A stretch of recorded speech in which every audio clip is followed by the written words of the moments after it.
Hello and welcome to On Stage. I'm Donna Carger. Coming up on today's show, while most Broadway shows have been dark this past week, Off-Broadway is up and running. I thought we both made a decision. A new production which offers an added dimension to an early Edward Albee work has debuted at the Second Stage Theatre. We'll have a review of Peter and Jerry, plus what would I do?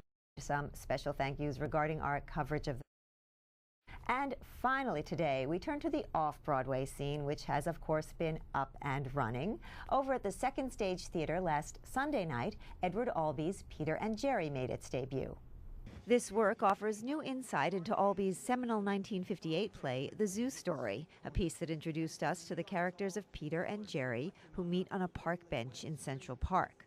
In this new work, that very early one-act from the writer who's gone on to win 3 Pulitzer Prizes is paired with a first act he penned just a few years ago.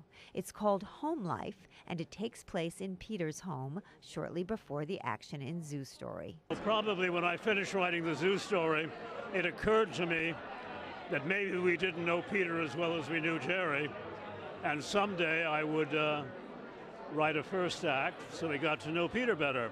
And I finally got around to it. What took so long for you to get around to it? I've been busy. Bill Pullman, who starred in Albee's The Goat or Who is Sylvia 5 years ago, takes on the role of Peter. The basic premise of the second act is my character is an editor for a publishing house, and he's in New York, in Central Park, reading a book, and some stranger, looks like a transient, shows up. Why do you stay? You know, and when Edward wrote this in the 60s, the Central Park was not, in the 50s really, Central Park wasn't a very dangerous place. It was a very safe place. Later in the 60s and 70s, the drugs and crack and things really distorted a lot of this, what was happening there. So now everyone's idea of like talking to transient is kind of like, no, you don't ever do that. But by writing the first act and having Peter go through what he does, I think he's looking for a distraction from thinking about everything that went on in the first act. And Jerry is that distraction. And stay tuned later in our show for David Cody's review of Peter and Jerry. It is turned now to David Cody of Time Out New York and his look at the second stage production of Edward Albee's Peter and Jerry, a work that offers up something old and something new. David. Thanks, Donna. Over the course of a career that spans nearly half a century, playwright Edward Albee has regarded the human race with a coldly detached, almost scientific attitude. His body of work makes you think, what is theater but a behavioral zoo in which you watch the noisy bipeds eat, mate, and fight over territory? It makes perfect sense that Albee's first play from 1958 is called The Zoo Story. Then in 2003, he penned a prequel to that work. Together in Peter and Jerry, these linked plays portray social animals transforming into vicious predators. Where's the rage, the animal? We're animals, why do we behave like that? Like beasts? Is it that we love each other too safely, maybe? That we're secure? That we're too civilized?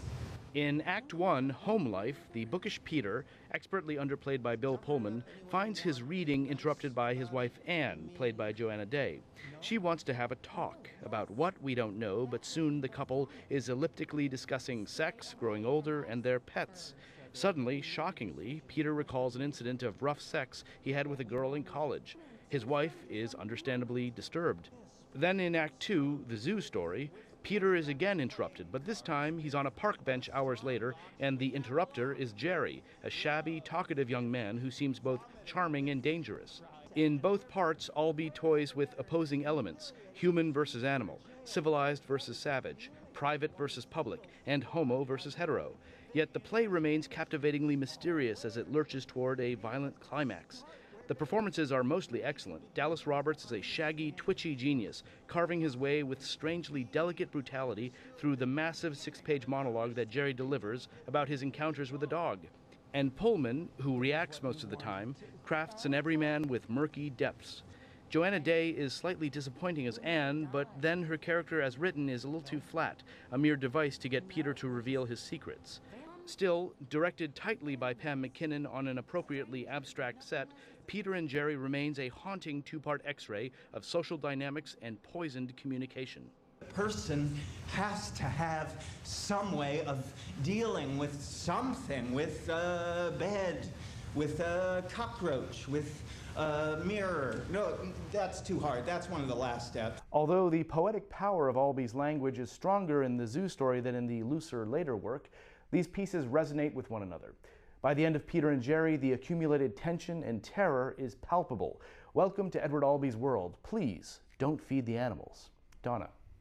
Now, David, did you see echoes of the goat in the more recent work? Absolutely, and not just because Bill Pullman plays this sort of contented, normal husband who has a dark side to him, but also there is a sort of Albee's interested in exploring sexual taboos, and especially the characters you'd least expect to break them.